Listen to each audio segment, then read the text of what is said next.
अस्सलाम वालेकुम। उम्मीद है आप सब खैर से होंगे। मैं एक 6 सुन्नतों के बारे में जिक्र कर रहा हूँ कि एक दफ़ा एक ईसाई और मुसलमान घर करीब करीब था और उनके बच्चे भी इकट्ठे खेलते थे, इकट्ठे खेलते, हर तरह की वो बातें करते और उनके सारी पहनावा पहनते मुसलमान जैसे। तो एक दिन रात को ईसाई के बच्चे को प्यास लगी और ईसाई ने उससे कहने लगी घड़े के साथ गिलास रखा हुआ है, उसमें से निकाल के पी लो। बच्चा बसित हुआ, नहीं तुम आप निकाल के दो।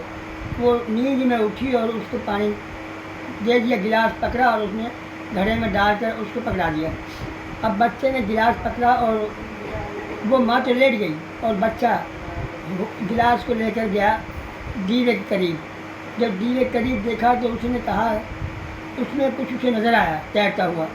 वो बोला, अम्मी अम्मी इसमें मुझे कुछ नज़र आ रहा है, क्या है? क्योंकि बेटा कुछ भी नहीं है, पी लो, मैंने अभी घड़ा में दिया है, कुछ भी बात नहीं है, सो जा। वो माँ नींद की वजह से मजबूर हो रही थी कि बेटा पी ले। वो कहने लगा मैं नहीं पीऊँगा, अम्मी पहले खड़ी होकर देख इसमें। उसको बजिद हो गया बच्चा जब खड़ी हुई तो माँ ने गिलास को पकड़ा और दीवे के पास देखा तो उसमें बिच्छू तैर रहा था। जब बिच्छू तैर रहा था तो वो हैरान हो गई, बेटा ये तुम्हें कैसे मालूम हुआ? अगर तू ये पी जाता तो तू मर जाता, इसमें बहुत जहर होती है।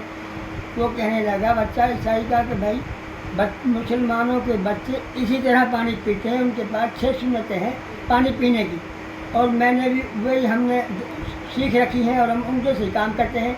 बेटा ये जो दीन बहुत अच्छा है, आज अगर वो सुन्नत ना होती तो आज तो मर गया होता, और लिहाजा ये तो दीन ही बहुत अच्छा है।